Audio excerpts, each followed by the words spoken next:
नमस्कार साथियों, मैं डॉक्टर शेषनाथ मिश्र आप सभी का राही अध्ययन धाम पे बहुत बहुत स्वागत करता हूं। सभी लोग आ जाइए, सभी का बहुत बहुत स्वागत है।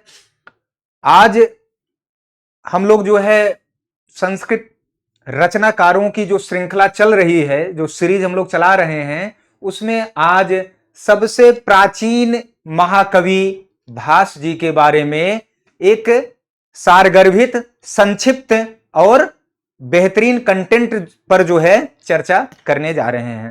तो आज जो मैं विषय लेकर आप सभी के समक्ष उपस्थित हुआ हूं, वह विषय है महाकवि भास का। इसके साथ साथ अन्य और भी कवि इसी के साथ साथ आज की क्लास में मैं उनको भी पढ़ाऊंगा, उनको भी मैं कवर करूंगा। तो आप लोग ध्यान रखिएगा। उससे पहले ये सूचना देख रहे हैं, ये सामने आपके एक पुस्तक है जिसको मैंने ही लिखा है राम सर के सुझाव पर। यूं कहीं मार्गदर्शन भी रहा उनका कि कैसे क्या प्रश्न पूछे जाते हैं, क्या सिलेबस है, तो सारा कुछ हमने इसमें कंपाइल किया है। नाम है हिंदी संस्कृत मंथन। ठीक है, यह पुस्तक भंडारों पर उपलब्ध है, ऑनलाइन भी। सभी ऑनलाइन, चाहे अमेज़न हो, फ्लिपकार्ट हो या एनी प्लेटफॉर्म्स, सब पे यह अवेलेबल है, उपलब्ध है, आप लोग ले सकते हैं। यह चाहे टीजीटी हो, पीजीटी हो, नेट जेआरएफ हो, एलटी हो यूपी का, या जीडीसी हो, या जीआईसी का एग्जाम हो, एनटी नेट जेआरएफ का एग्जाम हो, यूपीएचएससी असिस्टेंट प्रोफेसर का एग्जाम हो, सभी के लिए बहुत बहुत अधिक उपयोगी यह पुस्तक है। तो आप इसको ले सकते हैं। आइए हम लोग सीधा विषय की तरफ चलते हैं। और उम्मीद है कि पिछली क्लास आप सबके लिए बड़े मजेदार रही होगी, बहुत आपने मजा लेके पढ़ा होगा, आनंद आया होगा।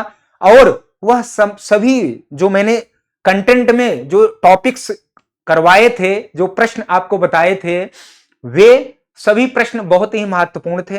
उम्मीद है कि आप लोगों ने उन सभी प्रश्नों को अच्छे से तैयार किया होगा, उन सभी विषयों का अवगाहन जो है, उनका अध्ययन जो है, उनका श्रवण जो है बहुत अच्छे से किया होगा। तो आइए हम लोग विषय की तरफ चलते हैं। अब इसमें देखिए संस्कृत साहित्य के प्रमुख रचनाकार हैं, ठीक है ना। अब देखिए, आज मैं भास को पढ़ाने वाला हूं, चूंकि जैसे टीजीटी के सिलेबस में भास नहीं है तो पीजीटी के सिलेबस में है, एलटी के सिलेबस में है, इसलिए मतलब जहां पर भी है ये कंबाइंड है, टीजीटी पीजीटी।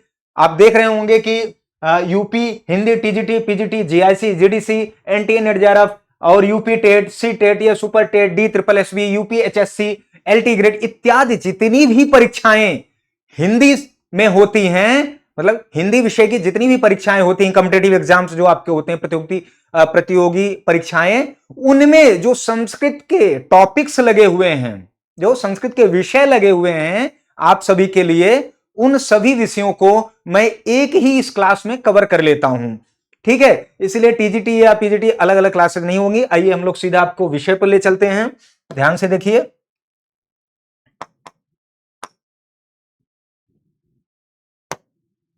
आइए, ये देखिए महाकवि भास हैं, यहां पर इनको जो है छोटा नाम दिया गया है, लेकिन ये बहुत बड़े संस्कृत जगत के नाम हैं, प्रसिद्ध सुविख्यात नाम है और सबसे प्राचीन। जब कवियों, देखिए रचनाकारों कहूं, कवियों कहूं, आचार्य के बारे में कहूं, या लेखक के बारे में कहूं, या कृतिकार कहूं, रचनाकार कहूं, कोई भी शब्द कहूं, सब एक दूसरे के पर्याय ही हैं।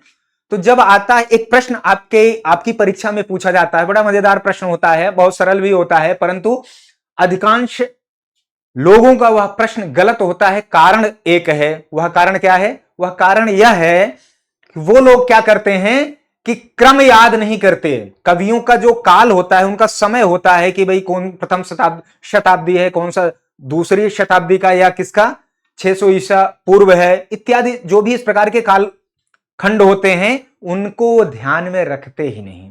ठीक है, तो एक प्रश्न आएगा कि निम्नलिखित कवियों का कालक्रम क्या है, या उनका सही क्रम निर्धारित करिए। तो उसमें सबसे प्राचीन भास हैं, ध्यान रखिएगा। आइए, तो भास की रचनाएं जो है 13 कुल रचनाएं हैं। कितनी कुल रचनाएं हैं? 13 त्रयोदश। ठीक है, अब इनके इन 13 रचनाओं की खोज किसने की थी, सर्च किसने किया था, अन्वेषण किसने किया था? टी गणपति शास्त्री जी ने इसका अन्वेषण किया था। 13 इनके ग्रंथों का हूं या रचनाओं का कहूं। तो यदि प्रश्न पूछा जाता है कि भास की कुल कितनी रचनाएं हैं, तो आपको उत्तर क्या दे, उत्तर में क्या विकल्प में जाकर आपको टिक करना है, सही विकल्प क्या होना है वहां, 13। 13 त्रयोदश भी अगर लिखा आता है तो संस्कृत में त्रयोदश कहते हैं, उसका 13 है। आइए, भास की 13 रचनाओं को बांटा गया है कितने वर्गों में, 4 वर्गों में। भास की जो ये 13 रचनाएं हैं इनको 4 भागों में बांटा गया है। पहला क्या है, उदयन मूलक, मतलब उदयन को आधार बनाकर या उदयन को मुख्य भूमिका में बनाकर इन ग्रंथों को लिखा गया है, ठीक है ना। दूसरा है रामायण मूलक, रामायण को आधार बनाकर लिखा गया है। तीसरा है महाभारत मूलक, अर्थात महाभारत को उपजीव्य या कहूं आधार ग्रंथ बनाकर लिखा गया है। और अंतिम है लोक कथा मूलक, ठीक है ना, जो संसार में प्रचलित कथाएं हैं उनको आधार बनाकर जो रचनाएं रचित हैं या लिखी गई हैं उनको लोक कथा मूलक कहते हैं। तो इस प्रकार से भास के द्वारा इनकी रचनाओं को 4 भागों में बांटा गया है, उदयन कथा मूलक, रामायण मूलक, महाभारत मूलक और चौथा है लोक कथा मूलक। अब आइए, रामायण मूलक भास की रचना कौन है, सिर्फ 2 रचनाएं हैं। कौन कौन सी है ये देखिए, बहुत इंपॉर्टेंट प्रश्न है यह। कौन है, एक प्रतिमा नाटक है, दूसरा अभिषेक नाटक है। प्रतिमा नाटक, अभिषेक नाटक।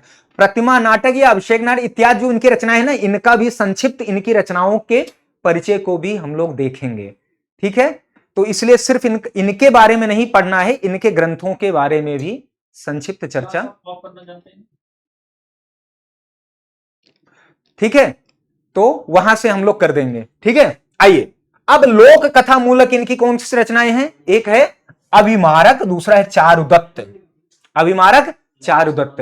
एक शूद्रक की रचना है मृक्ष कटिकम, उसका नायक भी कौन है, चारुदत्त। तो कंफ्यूज मत होना, ठीक है ना। वह शूद्रक नामक कवि ने लिखा है मृक्ष कटिकम, वह प्रकरण ग्रंथ है, वहां पे बाद में बात करेंगे। आइए, एक प्रमुख इनका ग्रंथ है प्रतिज्ञा योगंधरायण, इसके रचनाकार कौन है, भास। उदयन कथा मूलक भास की रचना कौन सी है, प्रतिज्ञा योगंधरायण। और दूसरी कौन सी है, स्वप्न वास वदत्तम, ये कौन सी है, यह उदयन मूलक कथा है, अर्थात उदयन इसका मुख्य किरदार है, ठीक है ना। आइए, ये रहा। फिर है अब आता है कि कौन से ग्रंथ में कितने अंक हैं, ठीक है ना, क्योंकि यदि नाटक है, ठीक है ना, एकांकी है या उप रूपक है, जिसको हम लोग रूपक को भी नाटक में ही, नाटक का एक नाम रूपक भी है, लेकिन जैसे रूपक 10 हैं, उपरूपक 18 हैं, अर्थात उपरूपक के 18 भेद हैं, रूपक के अर्थात, ठीक है ना, रूपक के 10 भेद हैं। बाद में उसकी चर्चा भी मैं करूंगा। तो प्रतिज्ञा योगंधरायण में कितने अंक हैं, 4 अंक हैं, यहां देखिए, ये देखिए। और जो स्वप्नावदत्तम है उसमें 6 अंक हैं, वह नाटक है, बहुत ही प्रसिद्ध नाटक इनका है, मतलब इनका सबसे प्रमुख नाटक या प्रमुख इनके 13 ग्रंथों में सबसे प्रमुख ग्रंथ के रूप में यदि किसी का नाम आता है तो वह स्वप्नवास वदत्तम का आता है। ध्यान रखिएगा, ये बड़ी अच्छी स्टोरी है, लव स्टोरी कह लीजिए। पंचरात्र इनका एक ग्रंथ है जिसमें 3 अंक हैं। फिर बालचरित है, ये सब लोक कथा मूलक नहीं, लोक कथा मूलक नहीं कहेंगे, तो इसमें अभी इस पे लेते हैं, आगे मैं बताऊंगा, ठीक है ना। और ये देखिए बालचरित जो है वह उसमें 5 अंक हैं। आइए अगला, प्रतिमा नाटक में कुल 7 अंक हैं, प्रतिमा नाटक रामायण पे आधारित है, ठीक है ना। अभिषेक नाटक में कुल 6 अंक हैं, वह रामायण की कथाओं पर आधारित है। अब देखिए सबसे महत्वपूर्ण प्रश्न एक ही देखिएगा, ऐसा भी प्रश्न पूछा जा सकता है कि वह कौन सा या वह कौन सी रचना है भास की जिसमें सबसे अधिक अंक हैं। तो प्रतिमा नाटक में 7 अंक हैं, ध्यान रखिए। अभिमारक, इसमें कुल कितने अंक हैं, 6। चारुदत्त, ठीक है ना, चारुदत्त में कितने अंक हैं, 4 अंक हैं, ठीक है ना। अब देखिए भास का सर्वाधिक प्रसिद्ध नाटक कौन सा है, यहां देखिए स्वप्नावदत्तम। भासकृत महाभारत मूलक, अब देखिए अभी आपने रामायण मूलक और रामायण मूलक के बाद उदयन मूलक 2 इनके ग्रंथों को देखा, ठीक है ना, 2 प्रकार के। अब महाभारत पर आधारित इनके कौन कौन से ग्रंथ है उसके बारे में देखते हैं। एक तो उरुभंग हो गया, ठीक है ना, दूसरा महाभारत मूलक इनका ग्रंथ है दूतवाक्य, तीसरा है पंचरात्र, यह भी क्या है, महाभारत पर आधारित, और फिर है कर्णभार, दूत घटोत्कच, मध्यम व्यायोग और बालचरित।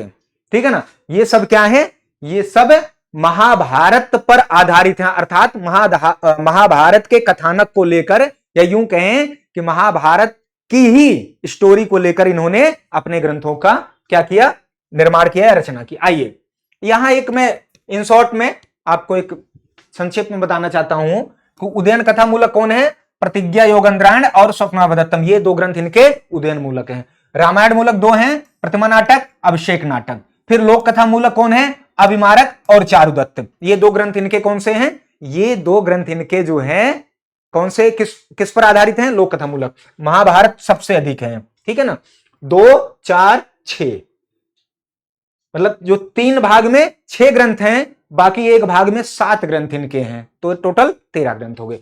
उर्भंग, दूतवाक्य, पंचरात्र, मध्यम व्यायोग, कर्णभार, बालचरित, दूत घटोत्कच।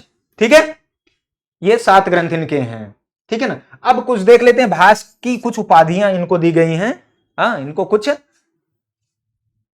अच्छी अच्छी उपाधियां दी गई हैं, तो वो कौन कौन सी हैं, कविता कामिनी हास, भास जी को क्या कहा जाता है, कविता कामिनी हास भी कहा जाता है, अग्निमित्र भी कहा जाता है, भासो हास, यह भी किसको कहा जाता है, महाकवि भास जी को। आगे चलिए, महाकवि भास के रूपकों का अब संक्षिप्त परिचय देखते हैं। ठीक है ना, 13 इनके ग्रंथ हमने बताए, उन ग्रंथों का अब हम लोग परिचय देखते हैं, कौन कौन से हैं। देखिए, पहले प्रतिमा नाटक लेते हैं, जो कि रामायण की कथा पर आधारित है। अभिषेक नाटक, प्रतिमा नाटक, ये दोनों किस पर आधारित हैं, रामायण पर, अर्थात रामायण मूलक ये दोनों ग्रंथ हैं। ठीक है, एक बात। दूसरी बात, प्रश्न आता है कि निम्न में से रामायण मूलक ग्रंथ भास का कौन सा है, या भासकृत रामायण मूलक ग्रंथ कौन सा है, एक ये प्रश्न बनेगा। दूसरा बनेगा कि रामायण मूलक भासकृत महाभारत, सॉरी, रामायण मूलक हो गया, महाभारत मूलक भासकृत ग्रंथ कौन सा है। ठीक है, फिर उदयन कथा मूलक भास का ग्रंथ कौन सा है, या भास की रचना कौन सी है। फिर लोक कथा मूलक उदयन भासकृत रचना कौन सी है। इस प्रकार के प्रश्न पूछे जाएंगे आपसे। मैं प्रश्नों की चर्चा इसलिए कर देता हूं कि आपको ये दिमाग में थोड़ी सी एक पिक्चर बन जाए, एक इमेज बन जाए कि प्रश्न बनते कैसे हैं, प्रश्न आपसे पूछे कैसे जा सकते हैं। खैर, आइए प्रतिमा नाटक, इसका संक्षिप्त परिचय लेते हैं। रचनाकार कौन है, नो डाउटली महाकवि भास हैं। ठीक है, फिर कुल अंक कितने हैं, कुल अंक 7 हैं, सबसे अधिक अंक इसी इनके नाटक में है।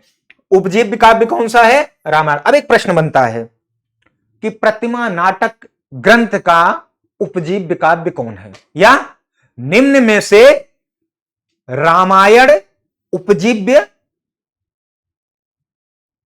ग्रंथ किस रचना का है। ऐसे तमाम प्रश्न बनेंगे। मैं एक दिन आपसे एक मैराथन भी करूंगा, जो कि विगत वर्षों के, अर्थात प्रीवियस ईयर PYQ जो हैं, अभी तक आए हुए जितने भी प्रश्न हैं टॉपिक वाइज, एक ही क्लास में सब समाप्त कर दूंगा।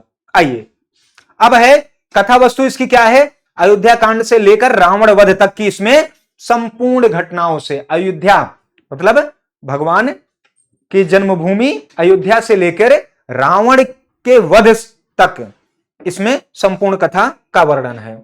अभिषेक नाटक में आइए, दूसरा है अभिषेक नाटक के भी रचनाकार यही हैं, अंक 6 है और यह भी रामायण पर आधारित है। फिर है इसमें राम के राज्याभिषेक का वर्णन किसमें है, अभिषेक नाटक में है। किष्किंधा कांड, सुंदरकांड, लंका कांड के कथानक का वर्णन किया गया अभिषेक नाटक में, मतलब यहां की कथा वस्तु है। ठीक है ना, फिर बाल कांड का वर्णन इसमें नहीं, ध्यान रखिएगा। अभिषेक नाटक में कुल रामायण में कितने कांड हैं, सप्त माने 7 बोले तो 7 कांड है। ठीक है ना, रामायण 7 कांडों में डिवाइड है, बटा हुआ है, विभाजित है, विभक्त है, या बांटा गया है। पहला आपका बाल कांड हो गया ना, अयोध्या कांड, अरण्य कांड, किष्किंधा कांड, और पंचम कौन है, सुंदर कांड। फिर युद्ध कांड, उत्तर कांड इत्यादि, ये सारे आपके कांड हैं। ठीक है, तो अब इसमें आप देखेंगे ना कि एक कांड इसमें मिसिंग है, अर्थात उस कांड का यहां पर विवरण ही नहीं है, मतलब उन्होंने इसकी चर्चा नहीं की है, यह ध्यान रखिएगा। और वह कौन सा है? बाल कांड। ऐसा इतनी गहराई से आपसे प्रश्न नहीं करेंगे, लेकिन फिर भी आप ये जानते रहिए, समझे? ये आप लोग जानते रहिए, नहीं तो क्या होता है बाद में गड़बड़ हो जाता है। युद्ध कांड को ही लंका कांड भी कहते हैं, ध्यान रखिएगा। तो बाल कांड, अयोध्या कांड, अरण्य कांड, किष्किंधा कांड और सुंदर कांड, उसके बाद युद्ध या लंका कांड, अंतिम है उत्तरकांड। आइए, ये मैंने रामायण की चर्चा कर दी। आइए, कथा वस्तु इसकी क्या है, इसमें स्टोरी क्या है? किष्किंधा, सुंदर कांड, लंका कांड के कथानक का वर्णन है इसमें। आइए, पंचरात्र के बारे में थोड़ा जानते हैं। भास इसके कौन है? रचनाकार हैं, ठीक है। और इसमें 3 अंक हैं। यह 3 अंकों वाला रूपक अगर पूछे 3 अंकों वाला रूपक कौन सा है भास का, तो वह पंचरात्र है। महाभारत की एक घटना को लेकर रचित नाटक कौन है? पंचरात्र। और पंचरात्र में दुर्योधन के यज्ञ की समाप्ति पर दक्षिणा मांगते हैं कौन? द्रोण। और द्रोण से दक्षिणा, यहां देखिए, द्रोण से दक्षिणा में क्या मांगते हैं? पांडवों के लिए, ठीक है ना।